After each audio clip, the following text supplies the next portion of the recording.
Hey guys, how's it going? All right, I just want to give you guys a little story about what happened to my car a couple days ago. So basically, what happened was the car was driving fine all day without any kind of issue, uh, and I went to Walmart, parked it there, got something, came back, and out of nowhere, it wouldn't crank. So no crank, no start issue that I had. So basically, everything on the dash worked fine. Everything in the car worked fine. There was absolutely no issues at all. The remote worked fine. Was able to get into the car. Radio was blasting. Radio was on. Everything. All right. So basically, I was thinking to myself, probably the battery was the issue. So what I did was I turned on the headlights, went out and checked out the beam, just to give me a gauge on how bright the headlights were. I could probably determine whether the battery was good or not. And the headlights were really bright. So right off the bat, I was thinking if they were that bright, I should at least get like a really slow crank if the battery was kind of low. Regardless, I had to check out where the battery was. I went and checked out where the battery was just to make sure that all the terminals were clean and they were tight. And I noticed that the terminals were a little bit corroded. There was some white bluish stuff on there. So what I did was I took out a bottle of Coke, poured it on the terminals, and was trying to clean it with some paper towels, and was able to clean it pretty good. Now the terminals weren't super tight. I was able to wiggle it out, but they were snug in there, so I knew that it probably wasn't the terminal being loose that was causing the issue. And then after I cleaned it up, popped it back on, and tried to start the car, it did the same thing. It wouldn't crank, it wouldn't start, but everything else seemed to be working all right. So at that point I was thinking to myself, all right, maybe it could be a weak ground wire. If you guys don't know what where the ground wire is, the main ground wire is pretty much the negative terminal, and most of the time it connects to the frame of your car. So I checked it just to make sure there's no corrosion, that it wasn't split or anything like that. There was no issues with it. So what I did after that was I had a battery pack that I bought a couple of months ago, because I had the same situation when I swapped out the battery. I was hoping that it was the battery, even though I swapped it out, considering I could actually just swap it out at Walmart. So I actually put the battery pack on there. It was at 100%. Tried to start it, and still wouldn't start. So at that point, I knew it was probably not the battery. And even though, I didn't think it was the alternator, I could probably just at that point rule out the alternator, because if it was the alternator, the car would have at least slow cranked, or I would have been able to start it. And then once I took the battery pack off, it would have just died out. So at that point, I was able to rule out a bunch of stuff. I was able to rule out the battery, the ground cable, and the alternator, even though that probably wouldn't have caused the issue. So after going through that, I was thinking to myself, could it be something, could it be the car's computer ECU? Because I did see a check engine light on my dash, and that check engine light was there.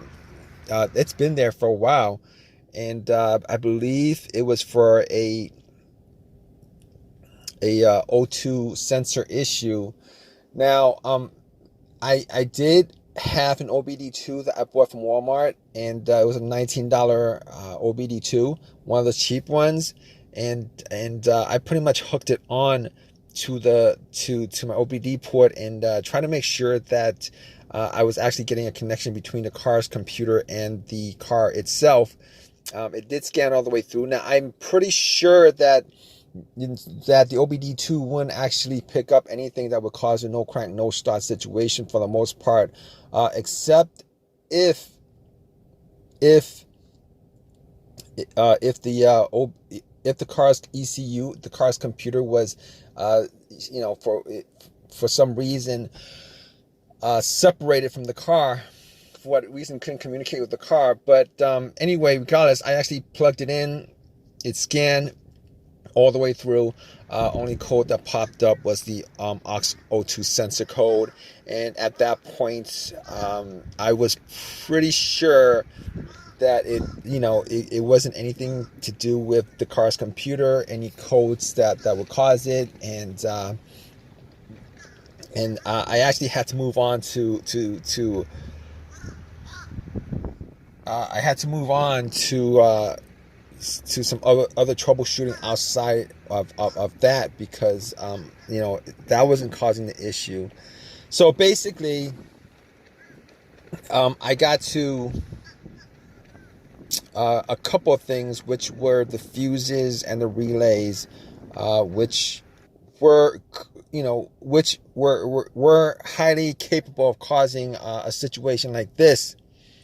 And got to the fuses, checked out all the fuses, just to make sure that none of them were blown. And I was actually looking at them. Now, I didn't have a fuse tester on me. I didn't think it was the fuses. Now, the two situations that I've had where fuse would cause a situation like that, one of those situations was a Honda that I had where the main fuse blew, and I was getting no power throughout the whole entire car.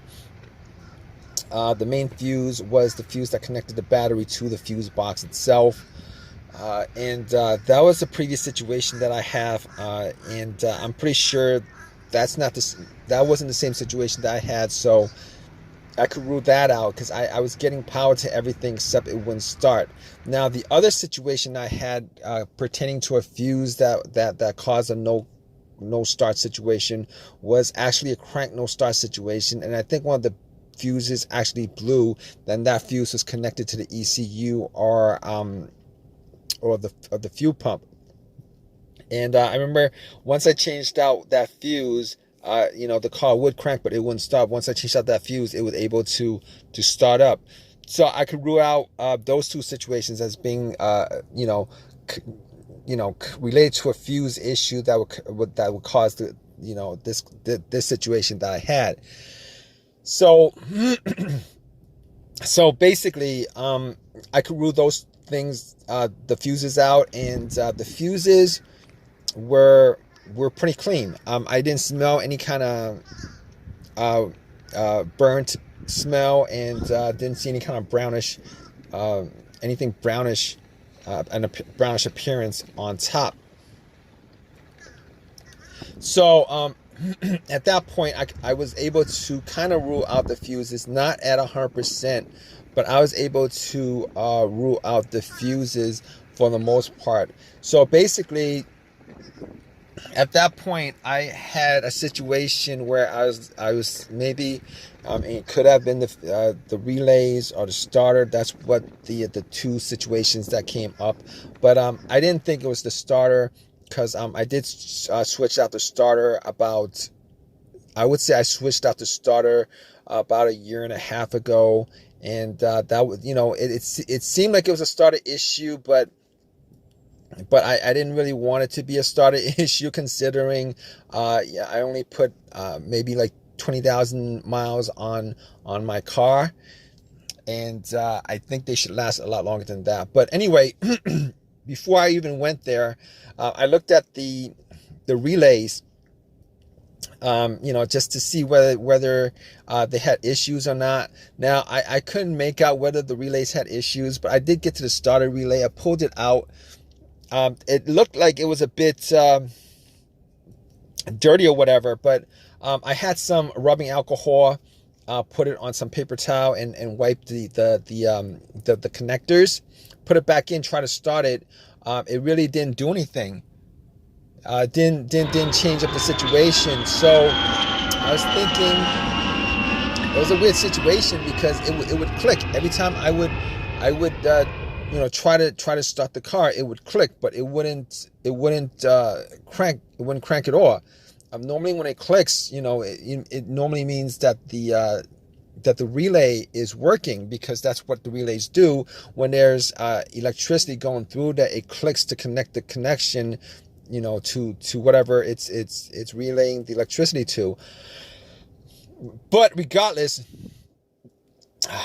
of that, I actually had another relay that I was able to swap out with that, and I actually was looking for another relay with the same, with a similar relay in the box, and I was actually able to find one. And what I did was I took that relay out, and I swapped it with that with the other relay, and I went back and tried to start it, and guess what? Bam! It started up. It worked without a problem. And at that point, I knew that it was the relay that was the problem. All right. So it was a pretty easy fix. I drove to AutoZone, which was within that whole shopping center. Swapped out the relay, and that was like 3 days ago. Haven't had a situation since. I've been driving the car, turning it on, off, for 3 days. Haven't had that situation at all.